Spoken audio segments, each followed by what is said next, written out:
Hey everybody, welcome to the next installment of Statistics in Pajamas. This week we're going to be talking about the one-way analysis of variance, or ANOVA for short. Often in our experimental designs we'll have more than two groups that we want to compare. And maybe the knee-jerk reaction would be to say, well, I'm just going to run a different t-test to compare every single one of those possible pairings of groups. But we can't do that, because if you run multiple t-tests, you're really just compounding that type 1 error rate.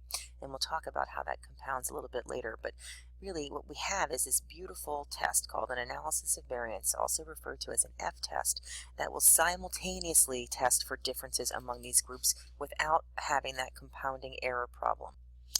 And just to summarize when you would be using an analysis of variance, we still know that we have a continuous response variable that we're measuring. We're looking for differences in that response variable between groups, and we know that we have more than two groups that we need to compare. And then just like our t-test where we had the two groups, we have to know whether or not those groups are independent of each other. So with the ANOVA, we're assuming that yes, these samples are independent.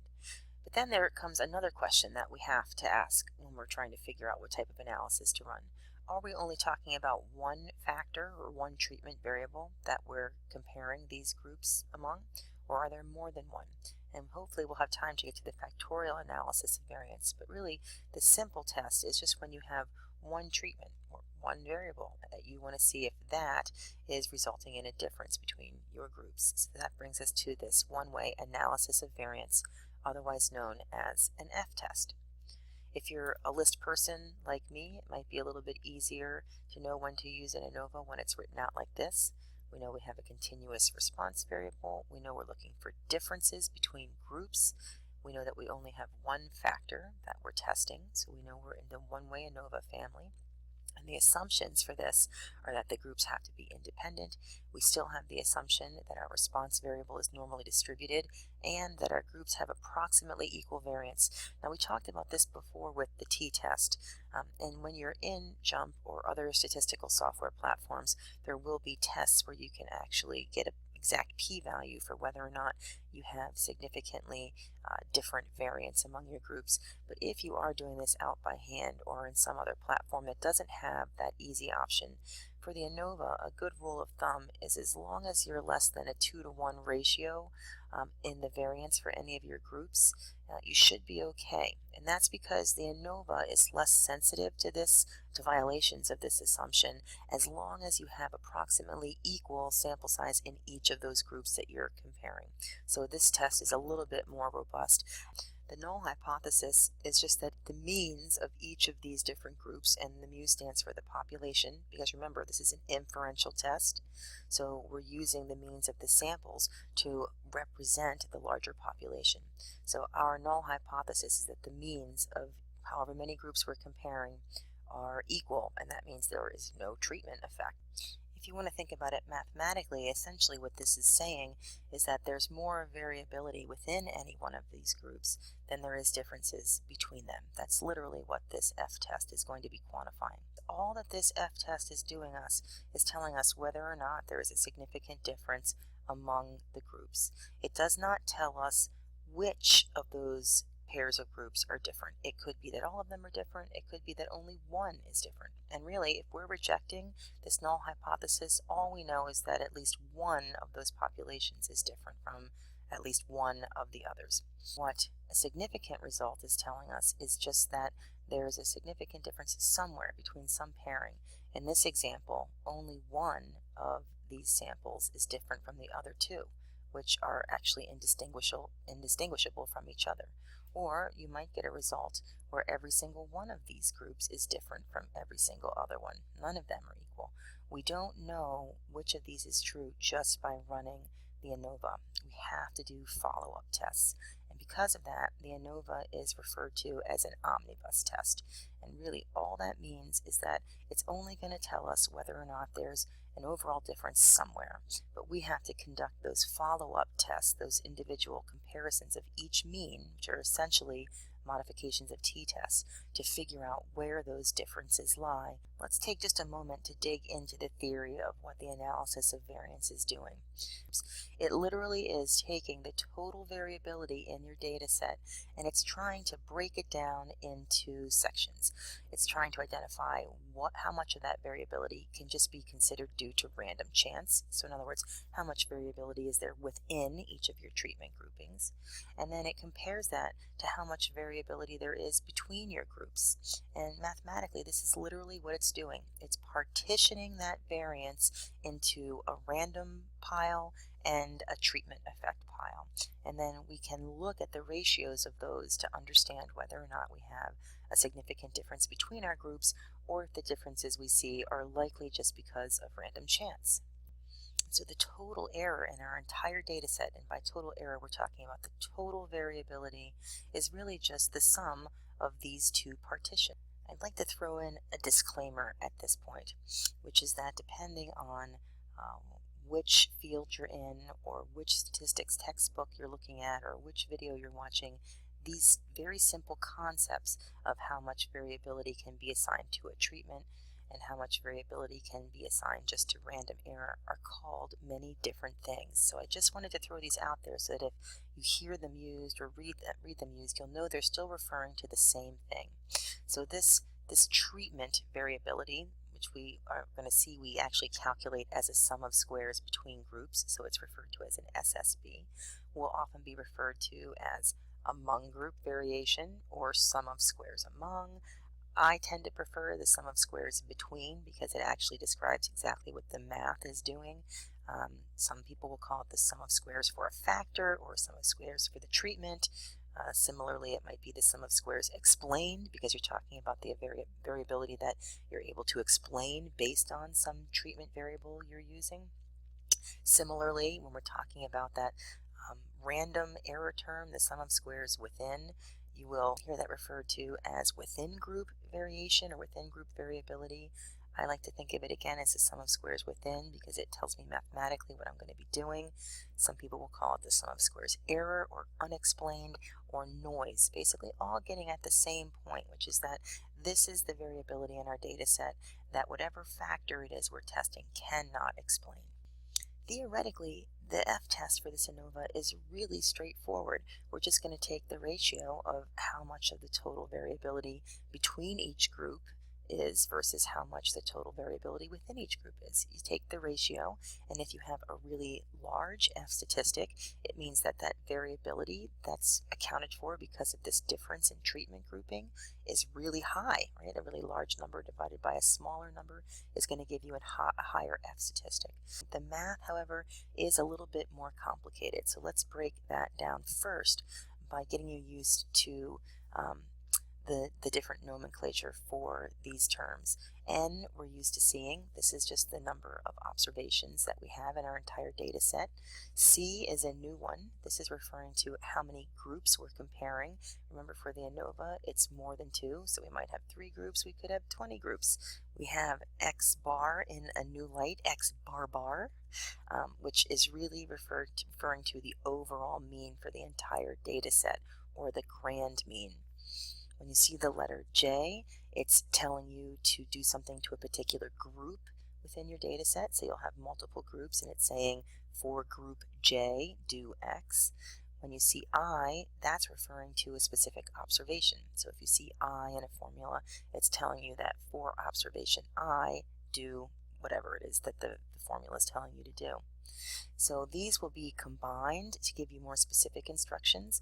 For example, if you see N sub J, it's asking for the number of observations in group J. If you see X sub I sub J, it's basically telling you that for observation I in group J, do this to that value. If you see X bar sub J, that's essentially telling you to take the mean for that specific group. And similarly, if you see S sub J, it's asking you to use the standard deviation for a specific group. So just keep in mind that you're going to see these. Don't be overwhelmed. The math is still simple algebra, but you just have to be sure that you're paying attention to what each of these different terms refers to. Alrighty then, so let's dive in. Remember, this is the simple theory of what we're doing. So let's focus on the formula for this between variability. So again, I'm going to refer to this as the sum of squares between. We call it a sum of squares because just like we've done in the past with standard deviation, we aren't interested in whether our observations are higher or lower than a mean that we're comparing them to. We just want to know the magnitude of how different they are. And so we're taking the differences and squaring them to get rid of that numerical sign, positive or negative. Okay, so that's why we call it a sum of squares. Very simple, similar to our standard deviation formula. So when we are calculating the sum of squares between, what this is telling us is that for every single group, remember J refers to a group, starting with our first group, all the way until all the groups we have. C was telling us how many groups we have. So basically for each of our groups, we're going to do the following and then we're going to sum it up. Okay, so what are we doing to each of those groups? Well, we're taking the sample size for that group, there's our n sub j, and we're taking the mean for that group. We're subtracting the grand mean, remember that was the overall average for the entire data set, and we're squaring that. Okay, we have to watch our order of operations. So if I were doing this in Excel or by hand, I would first find the mean of every one of my groups and the grand mean, and then for each of my groups, one at a time, I would take its mean, subtract the grand mean, square that, and then I would multiply it by the sample size. So now that I'd done that for my first group, I would start all over and I would do it for my second group, so j equals 2, and so on and so forth. So I would keep doing that for each of my groups, and then once I've done that, I would sum all of those numbers up for all of my groups. This becomes my sum of squares between, a way of quantifying how much variability there is between each of my group means and the overall data set mean. Now let's do the same thing for that within group variability, or our error term. How much of the variability is probably just due to random chance because we're seeing that variability within a treatment group. So similarly, okay, we're going to have to do something for each group, but now because we're interested in our individual variability of every observation from its own group mean, we're also going to have to do something for every single observation. So if I were doing this by hand or in Excel, I already know that I've calculated my group mean for every single group. And for every single observation, so for every value for observation I in group J, I'm going to subtract the mean for its group, whichever group it belongs to, and then I'm going to square that difference. And then I move on to the second observation, and I do the same thing. Right, so I've done that for all of my observations in my first group, through as many observations as I have, and then I sum that all up, and then I do it again for every single group and sum all that up. So essentially we're really just looking at how different is every single observation from its own group mean, and sum that variability up across all of the groups. Now we're still not ready to take that ratio yet, and it's because that sum that we just calculated is really dependent on how many groups we compared, right? So the more groups you have, the higher that sum of squares between is going to be because you're just adding more and more groups to each other. And so we have to convert that sum of squares to some mean value. So we need to convert that sum of squares between into a mean squares between. And we do that by dividing by the degrees of freedom. So notice now this is the degrees of freedom. This is the formula for degrees of freedom specifically for this sum of squares between for an ANOVA, for an F test. So we're taking the number of groups that we have and we're subtracting 1. So this is going to give us what we call a mean square between, and this is actually the term that we can use in our ratio. Similarly, we have to do the same thing to that sum of squares within term. We do the same thing by taking our sum of squares within and dividing it by its specific degrees of freedom. Note this is a different formula. To get for that sum of squares within degrees of freedom, we need to know the total number of observations that we have in our entire data set. Right, so all the observations that went into calculating this, and we're just subtracting the number of groups that we had. So this mean square within is going to be the term that we use in our ratio. And if you haven't figured it out yet, keeping track of all of these different numbers and where you are in your formula can be quite confusing. And because of that, it's really common to see all of this information organized into what we call a one-way ANOVA table, an ANOVA summary table. And they break it down quite nicely where they tell you, well, are we talking about the between partitioning of variability or our within partitioning of variability? Then it asks you for the degrees of freedom for each of those. It asks you for the sum of squares that you calculated for each of those, and notice that the sum of squares total is just each of those added together. And then it says, okay, well, let's make another column here that's going to give us your mean square. So notice that if you were setting up this table, you could very easily just say, okay, I know to get my mean square, I just need to take my sum of squares and divide it by the degrees of freedom. And then it's just the ratio of these two that are going to give you your test statistic. This is your obtained value that you would be comparing to a critical value if you were doing this by hand, or that you would be entering into the Excel function in order to find out the exact p-value associated with this omnibus test. So now that we've calculated our F statistic, that obtained value, we still need to, well, either be able to look up the exact p-value using an Excel function or go to our critical value that we can find in one of the lookup tables. For the F test, for these ANOVAs, you're going to see each table divided by what its significance threshold is. So it's just too much information to try to include every single alpha level in one table. So they break it down. And what I've shown you here as an example is just that 0.05 alpha level, sort of the standard that's widely acceptable. So to look up our critical value, we need two additional pieces of information. We need to know how many degrees of freedom we had for our sum of squares between. So remember, that was the number of groups minus 1, C minus 1. That's going to tell us which column to go to in this table. And we need to know how many degrees of freedom we had for our within, or our sum of squares within term. And remember, that was the number of total observations minus the number of groups, or n minus c.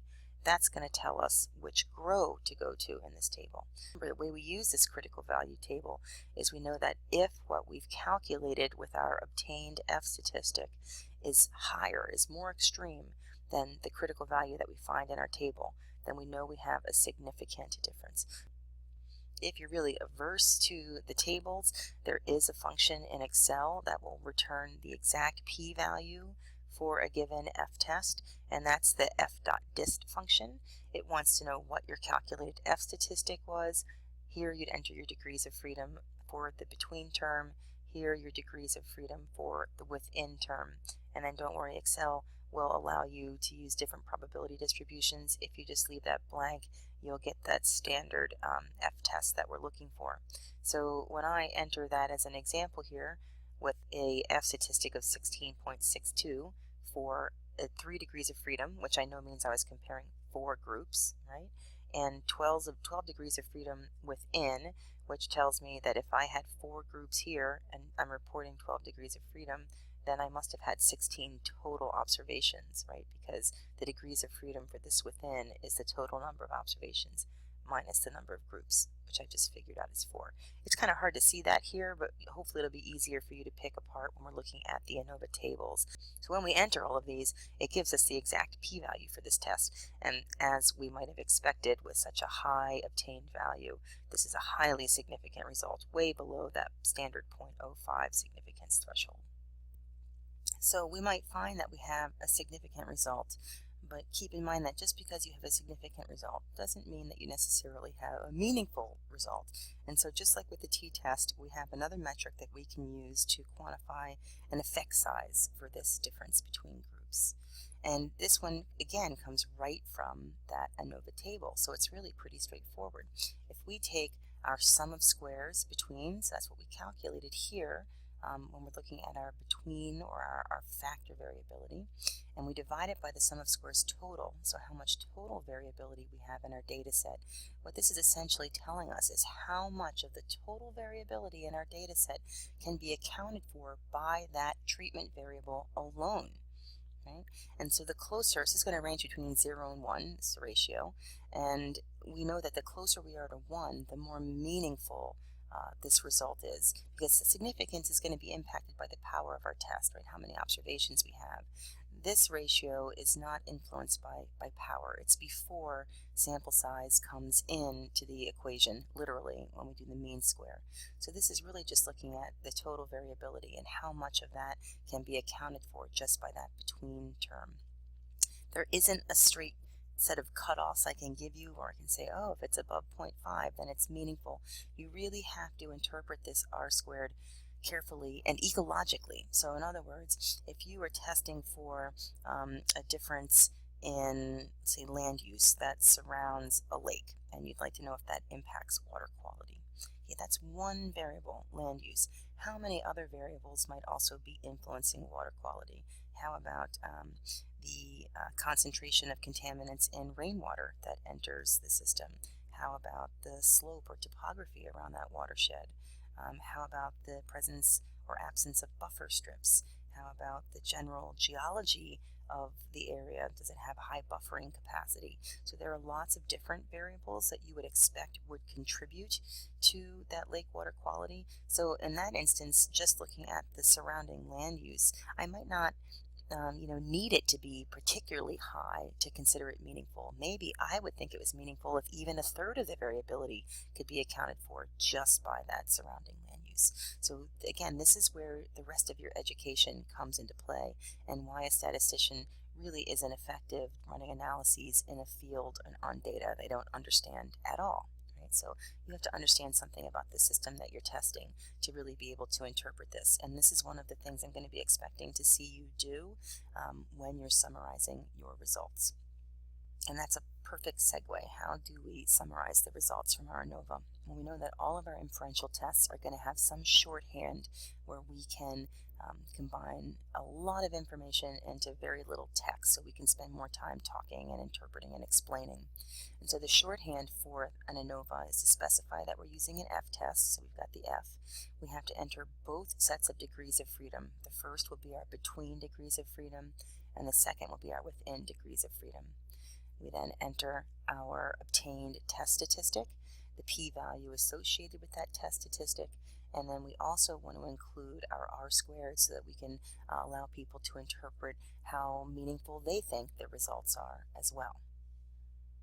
And then at this point, you may be breathing a sigh of relief, like, woohoo, I'm all done. Nope, we're not done. If we find a significant result, we have to move on and then examine each of our different groups to see where that difference lies. And we mentioned before that you could just do a t-test for every possible pairing of your groups. But each time you do that, when you know you're interested in comparing multiple groups, but you're doing that independently instead of doing them simultaneously, that error compounds at a rate that can be specifically quantified with this formula. So if you have your specified p-value threshold, that's your alpha level, and you also know how many possible comparisons you would have to make in order to compare each of your groups, then you can calculate what the effective p-value would be for all of those multiple comparisons. Von Ferroni figured out a way to just adjust your initial p-value threshold down such that even when it compounds across those multiple comparisons, you still end up at the end with a cumulative type 1 error rate that's less than the original threshold that you wanted. That sounds pretty complicated, but really all you have to do is take the actual final threshold that you want for your alpha level and divide it by the number of comparisons you're going to be making. When you do that, it gives you this new p-value threshold. So you would actually use this Von Ferroni adjusted p-value to interpret every single one of your possible pairings. If you do this, you're still going to end up with that 0.05 p-value threshold. So voila, this sounds like magic, but I don't know if you noticed, it's going to be a lot harder to find significant differences for each of these pairings if you're using a 0.008 threshold. So the power of your test is diminished if you're using the Von Ferroni adjustment and these straight student t-tests like we've been practicing with. Luckily, in many software platforms, they give us other tests that try to adjust for this compounding error without impacting the power so much. And we'll go through a couple of those that are available in JUMP. Okay, but I imagine that we should back up for a second and think about how to actually even do an ANOVA in JUMP.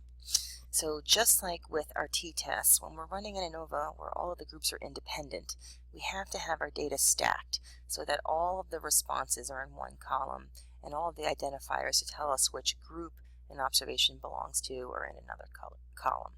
Okay, also make sure that your data has been imported correctly. So once you've got your data in the right format, we head to the Analyze toolbar, and we're going to use the Fit Y by X platform, the same one that we used to get to our t-test. When we are in that platform, the new window, we enter our response variable into the Y response box and our treatment or grouping variable into the X factor box. And when we click OK, it's going to just initially give us this visual output that plots each of our observations for the groups along the response. But we need to actually ask for some statistical output from this. So from the magic red triangle, as always, you'll find the means ANOVA option. And when you click on that, you're going to see the actual ANOVA table that we just talked about. You have the source of your variability. There's that between treatment. They call the within variability error, the degrees of freedom for each of those, the sum of squares for each of those, including the sum of squares total, the mean square, which is really just the sum of squares divided by the degrees of freedom. That's what's reported here. And then the ratio of these two, which is reported as our F ratio. And again, we don't have to worry about a critical value in software packages. They're just going to give us the exact p-value associated with that calculated test statistic for the assigned degrees of freedom. Notice that JUMP is also telling us the r squared. That was our ratio of the sum of squares for the between term over the total sum of squares. So that's reported as the r square up here. And then it also gives us just some standard information for each of our different groupings, right? What was the mean for each of those groups? What's the standard error about that mean? So how confident are we that for the entire population the mean would actually fall close to what's reported here? But it doesn't tell us anything about our means comparisons test, right? It's just telling us that yes, we have a significant difference and this is meaningful. So we need to be able to get to our means comparisons. And if you haven't guessed already, you can find that buried in the magic red triangle as well under Compare Means. So notice when you click on this Compare Means option, you're given several different tests that you can choose from. This each pair students t is what we do. It's that simple students t-test that we went over last week. And you can choose to do that, but you have to be very careful if you select this one because it's not going to automatically do a Bonferroni adjustment for you. It's just going to give you the comparisons of each of those means as a standard t-test. So you may have to, if you choose to do this one, go in and adjust your alpha level. So see this set alpha level? You can do your own Bonferroni adjustment and then make sure that you click on this and adjust that p-value that you want to use as your threshold for significance down to whatever it needs to be based on your Bonferroni adjustment. That's a lot of additional steps, which is why we have these other options. For example, this Tukey's honestly significantly different. Yes, that is what HSD actually stands for. Honestly significantly different. So Tukey is a more powerful test that accounts for that error compounding. So it's a robust test. We don't have to worry about the compounding error because it's adjusting for that, but it's still going to maintain our power. So this is actually a really nice one to use. If you know that you happen to have a control as one of your groupings, so say you're comparing multiple treatments to one control and you'd like to see which of those treatments were a significant improvement over the control, then you could use this Dunitz with control, and JUMP would actually ask you to specify which of those treatments was your control group. So this is actually really nice because what it does is it limits the number of comparisons that even have to be made. So it's another way of sort of maintaining your power because you're not compounding the error over as many comparisons. You're only comparing your groups to that one control. For each of these different types of means comparisons, you're going to get output that includes a whole bunch of information. And the ones that I actually find most useful are these connecting letter reports and the ordered differences reports. So let's start with the connecting letters reports. The first thing that's nice about this is it actually orders your different groups in descending values for the mean. So it tells you which of your groups was the highest and which was the lowest. So in and of itself, that's kind of nice to see not just whether or not they're different, but which was the smallest and which was the largest. The other thing that the connecting letter reports does is it uses these A, B, C, basically it uses these alphabetical holders as a way to tell you whether or not your groups are similar or different. If you have a group, for example, here's the red group, it has a letter A. If none of these other groups also have a letter A, then it means this is significantly different from every other group. So in this example, I know just by looking at this connecting letters report that the red group is significantly higher than all of these other groups, right? Because these other groups don't have an A down here in the little table. But on the other hand, pink, our next highest group, has the letter B, which it shares with the green treatment group. So that means these are statistically indistinguishable. Even though the pink is higher than the green, statistically they are not significantly different. And this comes in really handy when you have a lot of different groups that you're comparing, because you don't necessarily want to have to come down and sort through all of these p-values. You just want to know which ones you should include in your discussion. And typically you only discuss the ones that are significant, and you just say that the remainder were not. If you don't have a lot of groups, it might actually be easier just to come down here to the ordered differences report. So down here it actually has every possible pairing of your groupings, and it tells you which of those are significantly different and gives you an exact p-value. Okay. If you're using the student's t-test, you would have to use the Bonferroni adjustment to interpret these, right? So you would know that I'm not using 0.05, I'm actually using something else to interpret those. And that's it. I did actually select the all pairs students T for this output. If you had selected, say for example, Tukey's HSD, then you could just interpret these p-values using your initial or your standard 0.05 threshold. I mentioned earlier that if you are able to choose the Dunnits with control based on your experimental design, JUMP should prompt you to select which group was your control group, and so the output will only include comparisons of each of your pairs to that control. It will not compare them to each other. So we know we had really two assumptions that we had to meet to be able to run the ANOVA if we had independent groups. One was that we had to have normally distributed response variable, and the second was that we have approximately equal variance. Well, you already know how to do your goodness and fit test in the Analyze Distribution platform. You can also test for your unequal variances right here from the magic red triangle within the Fit Y by X platform. And if you find that you violate either of those assumptions, you can also find a nice non-parametric option right within the magic red triangle. So the Wilcoxon is again the most common test where it runs the exact same formula but doing it on the ranks. It's technically called the Kruskal-Wallis test for an ANOVA, but it's basically just a modification of the Wilcoxon to apply to more than two groups. You would want to include that in your summary so that it was very clear which test you used. One of the things that's interesting about the ANOVA is that it isn't a one or two-tailed test. Remember, it's an omnibus test. It's just telling you where there's differences. And so because of that, you're really only going to get that one p-value. You're not going to have the sort of two-tailed, right-tailed, or left-tailed options that you saw coming out of the t-tests. And so that's why we only have that one p-value in the ANOVA table. And similarly, when we're running our non-parametric tests, we're only going to have one p-value that we need to interpret for this omnibus test. Just to give you a quick example in JUMP, if I found that I was violating one of my assumptions, well, we know how to do the goodness of fit test, but imagine that I wanted to see if I also violate the assumption of equal variance. I can click right on that in my magic red triangle, and it's going to give me the output of those tests right here. Again, we have multiple options for which test we want to use, but they're all telling us pretty much the same thing. For this example, we're not violating the equal variance. But let's imagine that we had violated the assumption of normality.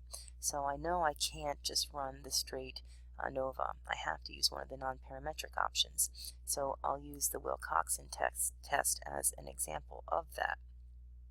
Okay, so I get my output down here and I see, okay, I do have a significant difference somewhere in there, and that's using that non-parametric Wilcoxon test. But I don't know where my differences are. This is an omnibus test. I have to run follow-up means comparisons. Well, one thing that you have to be very careful of is that you're not just going in and running the straight means comparisons that you were before, right? Each of these are all based on normally distributed data. So if you find that you don't have normally distributed data, you actually have to come in to the non-parametric multiple comparisons. Okay, and then we can get into the Wilcoxon each pair, which is very similar to the student's t. So we'd have to use a Bonferroni adjustment to interpret that. Or I'd be more comfortable using this Steele-Dwas all pairs, which is a way of accounting for that error compounding. Right? So when I tack that on and I come down, now I can see some of my non-parametric test results. And in these non-parametric means comparisons, we're not going to have that nice connecting letters report. We actually have to come down and interpret each of these p-values. Okay, time for just a quickie quiz to hopefully help you understand these ANOVA tables and what they're actually doing. Imagine that you are the manager in this research lab and you have a lot of different work study students that work with you in the lab, and you want to do some quality control testing to make sure that the samples they're running are getting similar results that you're getting when you run it, because you know you're doing it right. You're super careful, you're very anal, you've got a lot of methods that you've honed over the years. So you have these 5 different students plus yourself, and you would like to see if they're significantly different from you, or which of them are significantly different from you. You essentially are the control. So here's the output from this test. Here's essentially the t-table. And so if you were asked how many different groups were compared, and you see that you have 5 degrees of freedom for this between, or this grouping treatment factor, and you know the degrees of freedom for this group is the number of groups you have minus 1. So if we have a degrees of freedom of 5, then that tells me I must have had 6 groups. So how many groups were you comparing? 6. Okay. Now, assuming that we had equal sample size for each of those groups, so in other words, imagine I had each student, including myself, run the same number of samples, and by the way, these are the same samples, so we can see if they're really getting the same result for each of these observations. How many of samples did each student run? So if I know I have 18 total degrees of freedom, and for this error, or this within term, and the way that that's calculated is taking the total number of observations and subtracting the total number of groups. Well, I already determined that I had 6 groups. So what's 18 plus 6? That's 24. And if I had 6 different groups, that means each of us had 4 different samples that we were testing, right? 24 total samples, 6 groups, so we each ran 4. The next question, is there a significant difference between the groups? We come over here to the p-value for interpretation. It is less than the standard 0.05 p-value, so we can say, sure, yep, we have a significant difference. Which groups are different? Well, we don't know, because we have to do some post hoc tests to figure that out. So I went in and I just ran some of those all pairs students t means comparison to figure out which of these people differ significantly from each other. So my first question is this student's t-test a valid comparison to use? And hopefully what you remember is I just said I want to be the control because I'm a control freak. So rather than using a student's t, I'd like to have used that Dunitz with control to minimize that error compounding. Okay, if I were going to go with the student's t-test, this still wouldn't be a valid approach unless I were using a Bonferroni adjustment to adjust for that compounding error. So if I wanted to see what my compounded error level would actually be if I were just using the straight student's t-test, I'd have to first figure out how many possible comparisons that would be. And luckily, since I was only interested in comparing everybody to myself, I only have to compare Robert to me. It's 1, 2, 3, 4, 5. I really only have 5 different comparisons that I'm interested in. So if I were to use this student's t output, I would actually have a compounded type 1 error rate of 0.22, still way higher than the 0.05 that I want. So I might want to adjust my significance threshold, that alpha level, to some smaller value that would keep my compounded error down at this 0.05 level. So remember, the formula for that was just taking the ultimate alpha level I want, dividing it by my number of comparisons, and that ends up being 0.01. So what this means is that if I'm going to use the student's t-test, I'm just going to use a 0.01 alpha level to interpret whether or not there's a significant result. And so when I do that and I'm comparing everybody to me, here's Robert to the manager, that's less than 0.01. Jane to the manager is not, Sally to the manager is not, Jose to the manager is not, and Saeed to the manager is not. So really, it's all about Robert. Oh, Robert. It might have been more appropriate for me to use that Dunnett's test, but this is totally valid because I did the Bonferroni adjustment. So let's just say that according to these results, Robert is probably getting the boot. If I go back in and I actually do use that Dunnett's with control, notice I've set the control group to be the manager. Now, because Dunnett's accounts for the compounding error, I can use my original alpha threshold of 0.05, and I can indeed see that, yes, Robert is significantly different from the manager, and nobody else is. Same results. Sometimes they're the same, sometimes they're not. In this case, whether or not I use Dunnett's or that Bonferroni adjustment, I'm coming up with the same conclusion. So hopefully this has been a nice whirlwind tour introduction to ANOVAs. Get ready for your quiz to practice a little bit more, and then we'll go over lots of examples in class to get you ready for a really fun problem set. So until then, enjoy.